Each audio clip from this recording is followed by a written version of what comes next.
Hi, Chris Quinn. I'm here with W.P. Richardson, and we are talking about storytelling. How are you today? Doing well. Thanks for joining us. On time! The mail! Great! You're in. W.P., what does W.P. stand for? William Patrick. Great. And is that a family name? Partly. My granddad was a William. My dad is a Patrick, James Patrick. Terrific. So I got part of both. Great. Great. From Fort Worth? Yes, born and raised. Went to TCU? Yes, I did. That's right. Great. And tell me about your family business. Years ago, we had a chain of convenience stores that when I graduated from TCU, I spent 1 year in that business, and with a little help from my mom, decided that I should go in a different direction because of all the competition that was coming into the convenience store business with all the big stores like a racetrack, as you see now, Quick Trips.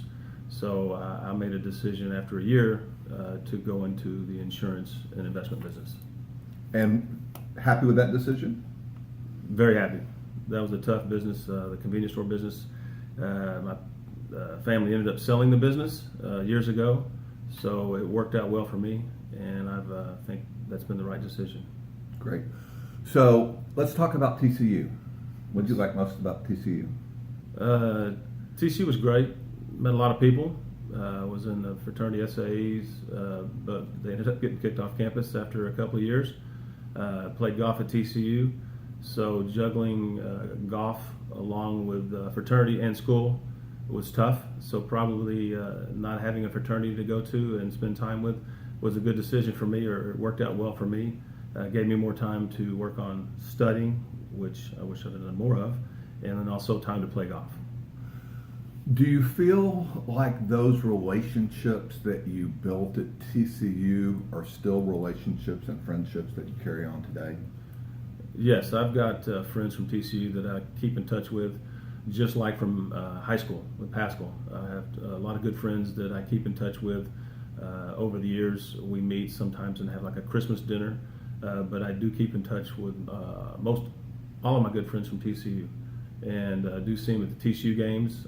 We have a tailgate. See them at the games, walking around at different tailgates, run into all kinds of people. So not just from my grade, but also from people I've met that are younger than me that had graduated from TCU. So it's a great environment, and that school has gone from when I was there, it reminded me of a high school, to now it's a really good college campus with a great sports on all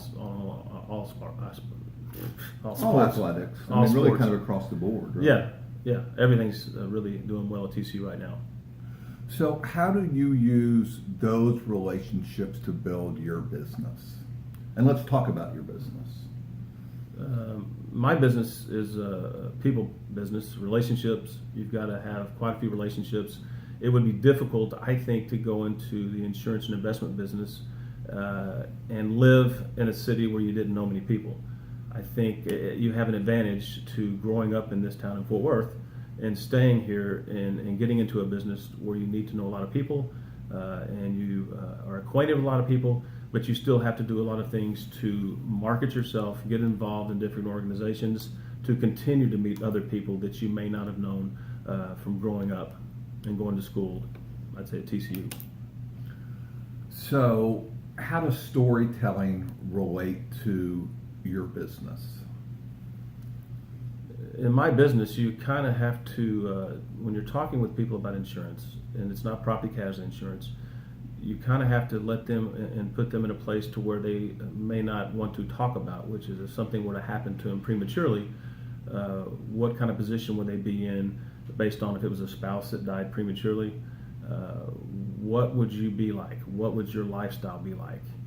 So you kind of have to put them in a situation where they understand that without proper planning, their lifestyle could be really not something that they would want their kids to live in. So what we do is try to figure out, and what I do is to work with people and kind of let them know that we have products and planning that can help them make sure that if something were to happen to them prematurely, that their family would be taken care of. So it's really just talking about what could happen and how can you take care of that. So we hear all these different terms, financial planner, insurance. I mean, it seems like it's kind of a jack of all trades. Right. We've known Right. each other for 30 years, and we've known lots of people that have gone in and out of the business. And it seems like as the laws have changed, maybe people have said, sure, I can do that. Right. Right. And trust is a big part of it. Right. Exactly. Let's talk about that. Well, I think this business, the insurance business, it is tough. It's a very tough business. When I started out, I saw a lot of people come and go. But I think if you stay with it, and I've stayed with it, you do have people that say they're financial planners. My situation is I like working with professionals. So since I guess for the last 15 years, I've partnered up with Whitley Penn, the CPA firm. They started a financial services arm back in 2000. Tom Ryan, a tax partner, he's the one who really got that kicked off. I joined them in 2002. I partner up with them more, I would say, specializing in the insurance side for life insurance, disability insurance, long-term care, but also investments as well. So I've been affiliated with them and partnered up with them for the last 15 years. And yes, trust is a big part of what we deal with when it comes to clients. They want to make sure that you're going to be around, that you're going to take care of them. What I have seen in this industry or this business of the insurance, not property casualty, is a lot of people will get in the business and they end up going somewhere else. So their clients don't have anybody to turn to but an 800 number. So they do trust you to be around and be there when it's most needed, like if somebody were to pass away prematurely. And I have delivered many a check that has kept a family in the same lifestyle that they were accustomed to after planning and doing some planning with a person and the insurance is involved, and let's say one of the spouses passes away, been able to bring in a check that the other spouse may not even known that there was the surviving spouse, but a check for a substantial amount of dollars based on the insurance, which does allow them to keep the same lifestyle for them and their kids, or just the whole family. What do you love most about what you do? You get to work with the people that you want to work with. You get to choose. You meet a lot of people. When you get somebody that's a client, you stay with them over the years. It's amazing how quickly time has gone. I've been doing this now for almost right at 30 years. But I think just working with people, making sure that down the road, I've been lucky and have not had a lot of death claims, but the ones I have had have been very impactful on the surviving spouse and the kids or the family, let's say. But I think just working with people and being able to work with the people that you want to work with makes it easy, and not being a regimented position or job. Pretty much, I'm self-employed, but I do partner up, like I said, with Whitley Penn Financial. But I've been self-employed, I would say, since I started. How do you get motivated? How do you stay motivated? I mean, I think you're at a point where you've been in the business for 30 years. How do you stay hungry? Having a 14-year-old little girl Okay. will motivate you Family. quite a bit. Okay. So family, that keeps you going. I feel like you can't stop. This business is kind of a nice business that down the road you can sort of pick your hours. How much time do you want to spend? You might want to slow down when you get a little older. But right now I'm still full-time and continue to work that way. Like I said, a 14-year-old, I've got quite a few years school and then college. And before being an empty nester, and at that time probably would look to slow down a little bit, but still work with clients, be able to service all the clients that I have at that time. So not just turning away and walking away. I am affiliated with Texas Financial Partners, which is a group. Some of the gentlemen that I got, the reason I got in the business was Buddy Dyke and Gray Mills. We've set up, and there's two gentlemen in Dallas as well that are affiliated with us, Gary Stallard and Todd Healy. We've set up a program to where any of the older people in our business, like a Buddy Dyke and Gray Mills, that we're trying to figure out a way to transition their business to a younger person that could help take over. So that way their clients aren't left calling a 1-800 line or number to get information. So the Texas Financial Partner Group that I'm affiliated with took care of that, and that's the way we're working, and that's probably the way I plan to work, is have somebody take over down the road my business so they can service it and work with my clients.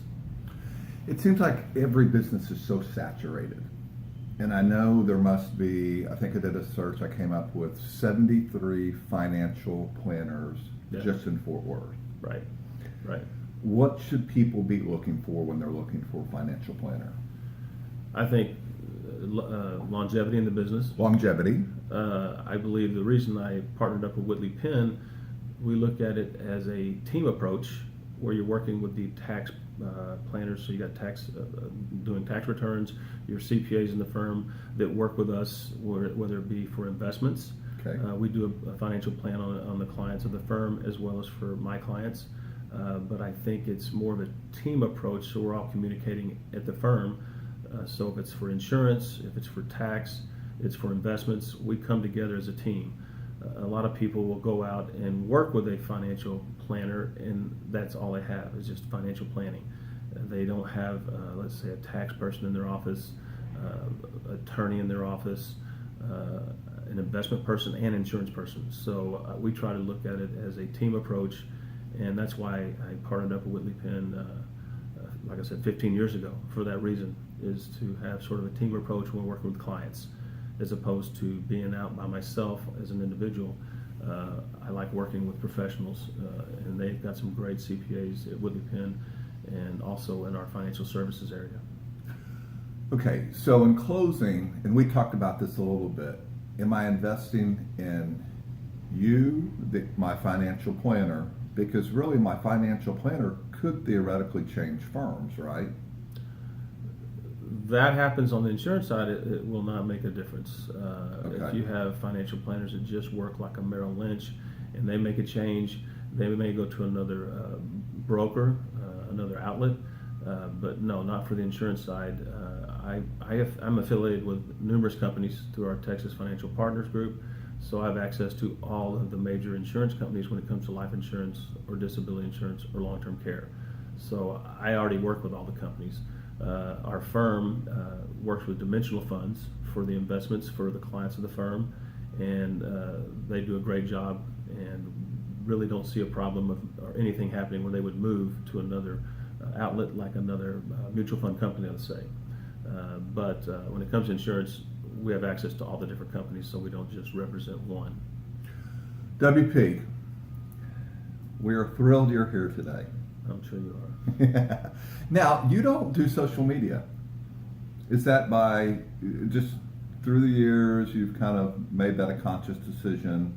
You're starting to do more social media and you're on LinkedIn more and more, but is that kind of conscious that you haven't done it, or kind of talk to me a little bit about that? Well, you've always been ahead of the game. I'll give you that, because over the years it seems like you've been ahead of the game, and we're sort of going in that direction before social media even came about. I've always been one that doesn't put myself out there when it comes to social media. We do have a marketing team at Whitley Penn, Okay. and that has helped us on doing things to market more ourselves. I've always been used to just kind of doing it through organizations that I belong to, but now I'm starting to see that it's going to have to happen to keep up with the millennials. You have to get involved. I don't know if I'll ever be on Facebook. Okay. My wife does a great job of keeping track of everybody on Facebook. Tell everyone who your wife is. Alicia Richardson. Okay. And she is She's my wife.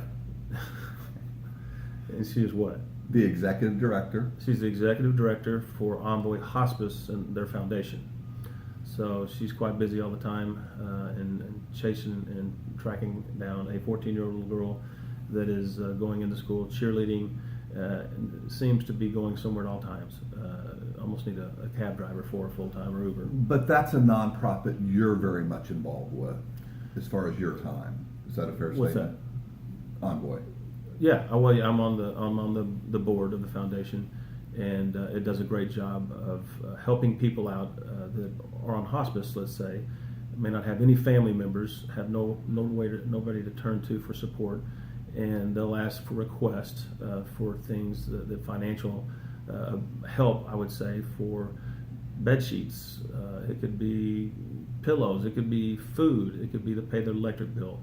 So we really, the foundation tries to do a good job of helping out people that are in need, and they come to the social workers that will let us know and put requests in for helping out that person. And it's amazing how many people are out there that are living alone, that may be in the process of the end of life care, hospice, and the foundation does a great job of helping those people out.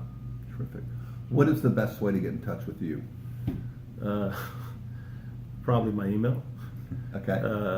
It will be LinkedIn, I guess, pretty soon. Okay. With our marketing people at the office. Via LinkedIn, WP Richardson. Right. Okay. It won't be Facebook. Great. No problem. Email. Everyone has a different channel.